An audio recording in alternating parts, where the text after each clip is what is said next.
నైమిత్తిక తిథులలో పూజలు చేసేటప్పుడు భార్య కూడా పక్కన కూర్చుంటుంది వినాయక వ్రతం లాంటిది చేసేటప్పుడు. ఇప్పుడు ఇందులో మీరు ఒక విషయాన్ని గమనించాలి. వస్త్రధారణ నియమము అన్నప్పుడు ప్రధానంగా వస్త్రధారణ నియమము అన్నది అన్వయం ఎవరికి అంటే పురుషునకు. స్త్రీ విషయంలో అంత లోతుగా స్పృశించవలసిన అవసరం ఉండదు.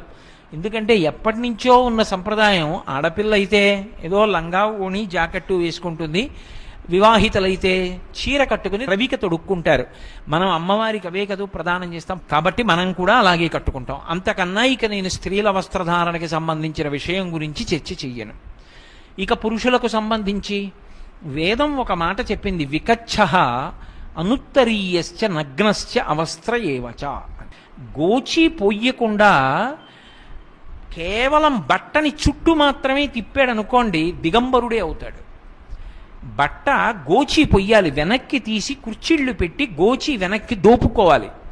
దాన్ని కచ్చము అంటారు. అంటే గోచి పోసి కట్టుకున్నాడు.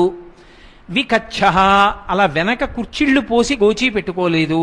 అనుత్తరీయశ్చ పైన ఉత్తరీయం లేదు. అంటే ఉత్తరీయం ఒకటే ఉండాలి పురుషుడికి, చొక్కా కానీ బనీను కానీ ఏదీ ఉండకూడదు పూజ చేసేటప్పుడు.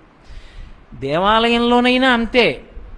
ఏదో కళ్యాణం చేసుకోవడానికి వెళ్ళామనుకోండి, ఎవరో వచ్చి చిన్నపిల్లలకి చెప్పినట్టు మీరు చొక్కా విప్పండి, మీరు బనీని ఇప్పండి అని చెప్పక్కర్లేదు. మనంతట మనమే తీసి కూర్చోవాలి. ఎందుకంటే అది భగవంతుని యొక్క అనుగ్రహాన్ని అపేక్షిస్తున్నావు. నీ గుండెలలో ఏ పరమాత్మ ఉన్నాడో వాడే ఎదురుగుండా ఉన్నాడు. వాడు వీడిని, వీడు వాడికి కనపడాలి. నువ్వు ఉత్తరీయం ఒకటే వేసుకుంటారు పురుషులు. వేసుకుని వికచ్చః గోచి పోసి పంచ కట్టుకోవాలి. ఎడమ భుజం మీద ఉత్తరీయం ఉందనుకోండి, వాడు భార్యాసహితుడు మంగళప్రదుడని గుర్తు. కుడి భుజం మీద ఉత్తరీయం వేసుకున్నాడు అనుకోండి, భార్య చనిపోయింది, అమంగళకరుడు, ఆయన యజ్ఞయాగాది క్రతువులకు పనికిరాడని గుర్తు. అసలు ఉత్తరీయం వేసుకోలేదనుకోండి, ఆయన పూజకి అర్హుడు కాడు అని గుర్తు. కాబట్టి అనుత్తరీయశ్చ ఉత్తరీయం లేకుండా ఉండకూడదు. రెండు, ఇంటికి ఎవరైనా పెద్దలు వస్తున్నారనుకోండి, మీ యందు పెద్దరికం వాళ్ళు చూస్తున్నారు అని గుర్తేమిటో తెలుసా? మీకు స్వాగతం చెప్పడానికి బయటికి వచ్చిన ఇంటి యజమాని యొక్క ఎడమ భుజం మీద ఉత్తరీయం ఉన్నదా లేదా అన్నది చూసుకోవాలి.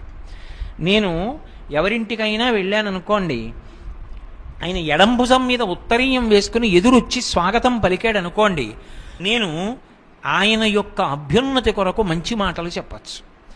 ఆయన అలా రాలేదనుకోండి, నేను వెళ్ళి నా పని చూసుకుని వెళ్ళిపోవడమే మంచిది. ఎందుకో తెలుసా? నాకు ఆయన పెద్దరికం ఇస్తున్నాడని గుర్తేమిటంటే భుజం మీద ఉత్తరీయంతో స్వాగతం పలకాలి. మీరు గమనించండి,